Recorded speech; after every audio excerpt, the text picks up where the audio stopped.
હક કી આવાજ ન્યૂઝમાં આપનું સ્વાગત છે. હું છું અજીઝ ઝુપેલવાલા. સમાચારમાં વાત કરીએ તો વડોદરા શહેરના તાંડલજા વિસ્તારના પઠાણવાડી તાઇફનગર ખાતે રહેતા જનાબ આરિફભાઈ મુસાજીવાલાના ત્યાં ઈદે મિલાદુન નબી સલ્લલ્લાહુ અલૈહિ વસલ્લમ નિમિત્તે દર વર્ષની જેમ આ વખતે પણ ગત રાત્રે એક અજીમુશાન પ્રોગ્રામનું આયોજન કરવામાં આવ્યું હતું, જેમાં વડોદરા શહેરના વાડી મોતી બોરવાડ ખાતે રહેતા બાગે મદીના મુફ્તી મૌલાના કારી મોહમ્મદ અસલમ રજા સાહેબ સિદ્દીકીએ શાનદાર વાજ કરી હતી. મોહમ્મદ પૈગંબર સાહેબની શાન, સહાબાએ કિરામ રિઝવાનુલ્લાહ તાલા અજમઈન અને અલ્લાહના વલીની શાન, જેમાં ખાસ ગૌસ પાક પીરાને પીર અબ્દુલ કાદિર જીલાની રદિયલ્લાહુ તાલા અન્હોની જિંદગી અને મા બાપની ખિદમત, બાળકોની તરબિયત જેવી અનેક વાતો પર સમજણ આપી શાનદાર નૂરાની તકરીર કરી હતી. અંતે દેશમાં અમન શાંતિ જળવાઈ રહે તેવી દુઆઓ ગુજારવામાં આવી હતી. જનાબ આરિફભાઈ મુસાજીવાલાના ત્યાં વર્ષોની પરંપરા મુજબ બાલે મુબારકની જિયારત કરાવવામાં આવી હતી, જેમાં હજરત મુફ્તી ઉસૈદ સાહેબ સિદ્દીકી, અલવી બાપુ સૈયદ ગુલામ નબીભાઈ મુસાજીવાલા, જુનેદભાઈ મુસાજીવાલા, મોહમ્મદ યુસુફ મુસાજીવાલા, હાફિજ નૂરુદ્દીન કોથારીવાલા, હાફિજ મોહમ્મદ રેહાન અરબ, હાફિજ મુજતબા ગોલાવાલા અને મુસાજીવાલા ફેમિલી સહિત વિસ્તારના રઈસો આગેવાનો સાથે મોટી સંખ્યામાં લોકો ઉપસ્થિત રહ્યા હોવાનું મોહમ્મદ મિયા તનસુજવાલા દ્વારા જાણવા મળ્યું હતું. રિપોર્ટ સરફરાજ મંसूरी. मेरे नेक बंदों की तारीफ सुनना चाहते हो, उन्हें पहचानना चाहते हो तो कौन है कि वो मेरे नेक बंदे के कि जो कभी खड़े हो तो मेरा जिक्र करे, बैठे हो तो मेरा जिक्र करे, लेटे हो तो मेरा जिक्र करे, महफिल में हो तो मेरा जिक्र करे, बाजार में हो तो मेरा जिक्र करे, रात की तन्हाइयों में हो तो मेरा जिक्र करे. ये मेरे नेक बंदों की पहचान है. जहां बैठा है अल्लाह की याद में, अल्लाह की याद से कभी गाफिल नहीं होता. ये मेरे नेक बंदों की पहचान है. अब आप आइए, गौसे आजम कैसे गए? क्या 12 साल उनकी कश्ती डूबी हुई थी, लोग बड़ी करामतें बतलाते गए. तो याद रखना, ये करामतें तो करामतें हैं, लेकिन इन करामतों के गौसे आजम मुहताज नहीं है कि तुम इन करामतों की वजह से गौसे आजम को मानोगे. ना ना, गौसे आजम की जिंदगी देखनी है, उनके किरदार को पहचानो. क्या है किरदार?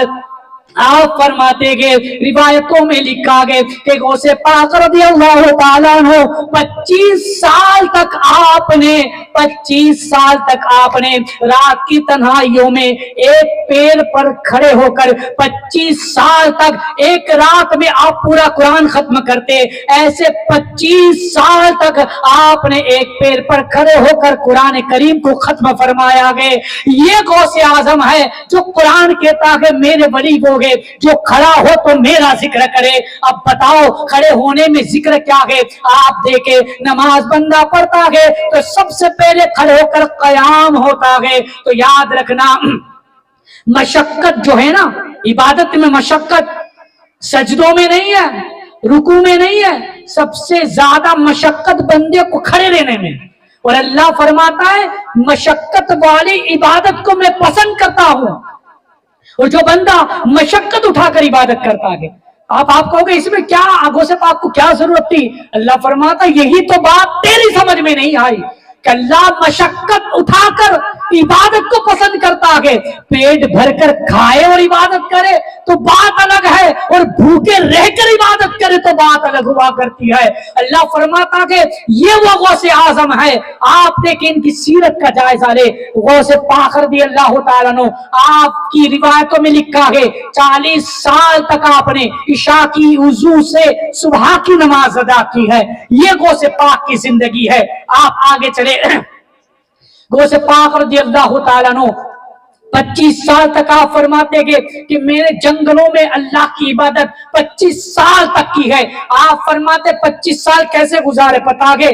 खड़े होकर, बैठकर, सोकर, लेटकर, हर चीज हर अमल मैंने जो किया है, बस जिक्र इलाही 25 साल तक किया है। आप फरमाते हैं कि जिक्र इलाही करने की वजह से न मुझे भूख लगती थी, न मुझे प्यास लगती थी।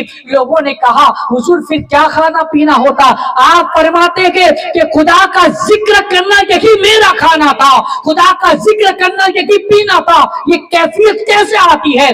फरमाते हैं जब बंदा अल्लाह के जिक्र में मशगूल हो जाता है ना, तो 25 साल तक आपने खाना पीना तर्क कर दिया, सिर्फ जिक्र इलाही में जिंदगी को गुजारा, तो याद रखे जब बंदे की कैफियत ये हो जाती है ना, तो ये जिस्म जो होता है ना, ये जिस्म नहीं रहता, ये जिस्म लतीफ चीज बन जाती है, ये जिस्म रूह बन जाती है।